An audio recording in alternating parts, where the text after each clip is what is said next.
Hey, I'm making this vlog because Ronnie Lott, NFL Hall of Fame great player with the Niners and later with the Raiders, was on radio, according to a person who messaged me on one of my vlogs, saying, oh, the Raiders did everything they could to stay in Oakland. The Raiders did not do everything they could to stay in Oakland. The NFL line, borrowed from the Raiders, has been for a decade.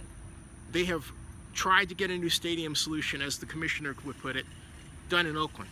No, with all due respect to the commissioner, that's not true.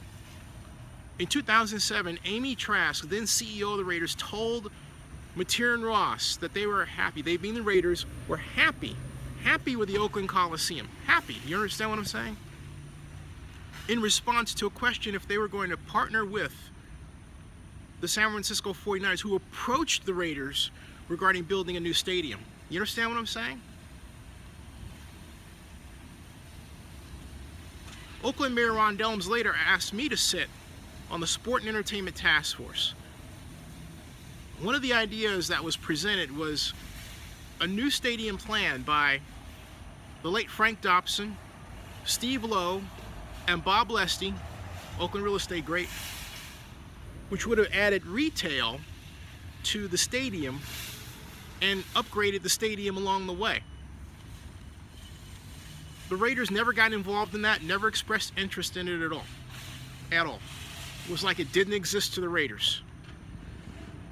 Hey, they were happy with the Coliseum, right? Basically, they were happy until they were unhappy. But it was Oakland Councilman Larry Reed that really spearheaded the new stadium effort. But even he was getting frustrated. The Raiders, since they returned to Oakland, have on more than one occasion, and I mean on more than one occasion, complained in some form or fashion about the lease and wherever the lease was at that point in time, okay? The Raiders have never stepped forward. They've never, not once, produced a plan to build a stadium in Oakland. At all. Never. At all. They've never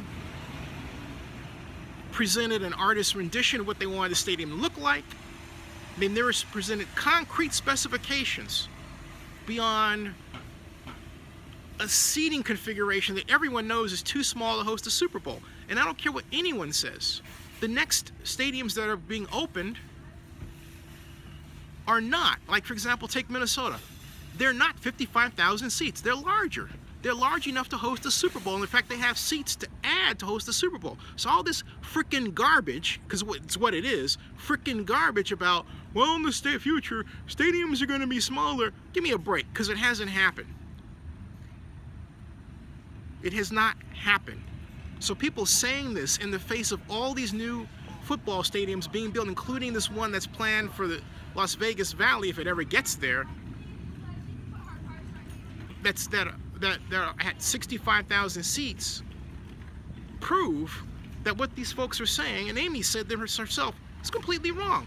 Because if it were true, someone would actually, by now, be building an NFL stadium that was only 50,000 seats, and yet say, we want a Super Bowl. That has not happened. And it's not gonna happen, folks. Don't be fooled. That's garbage. So, yeah, I'm just plainly on the media warpath, because Ronnie had no business doing that. In 2015, when Mark Davis asked me to form a plan for a stadium, and I did in a spreadsheet, I got Piper Jaffray investment bankers. Best, all right? They've done hundreds of deals. When Ronnie got involved, even though he had my contact info, did he bother to call me and ask me about what I put together? No. I'm gonna be very blunt here, and I'm gonna say something that's candid. All the people that Ronnie worked with were, if they weren't white, they were black athletes. You know, NFL footballers, or, you know, an agent, okay? The great Bill Duffy. But hey, talk to somebody like me, do me the dignity and the respect to give me a call? Oh no, not at all. Okay? I mean, and then, so basically, he shuts out, he being Ronnie, shuts out a whole modicum of truth about this, a lot of work that I've done, plans that I have, including adding 12,672 seats to the Coliseum to host a Super Bowl, going all the way back to 1990. excuse me, 1999. What, I mean, Ronnie, you're intimidated by a black guy who thinks he's smart? There's nothing wrong with that. Tell you what, a lot of white guys do. I'm being blunt, all right? Because you went on the radio and you said something that wasn't true in the face of a lot of us who've been completely disappointed with the Raiders' behavior on this and are trying to turn this around. And we thought you were on our side. It's time to have a come to Jesus conversation. And I don't care if it's through video, but I'm calling you out, my friend. You are wrong.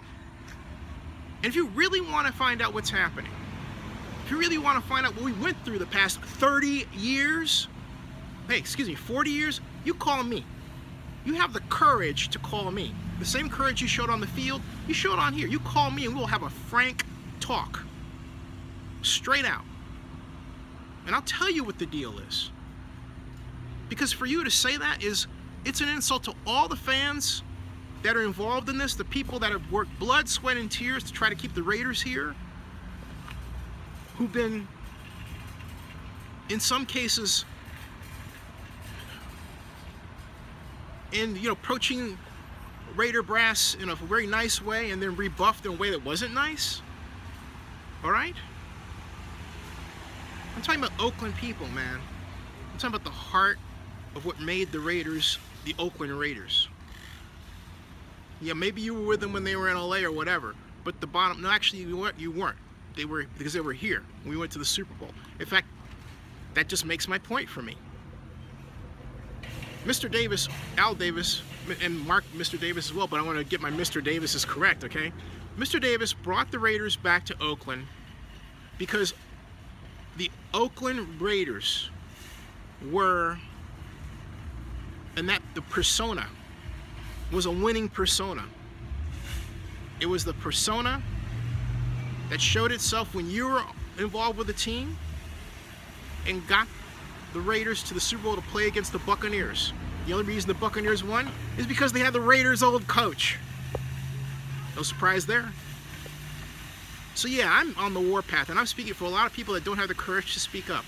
But I'm tired of seeing them work hard and be disrespected. I'm tired of a number of people in Oakland who've worked year after year after year, and also decades ago who have passed away, who worked hard on this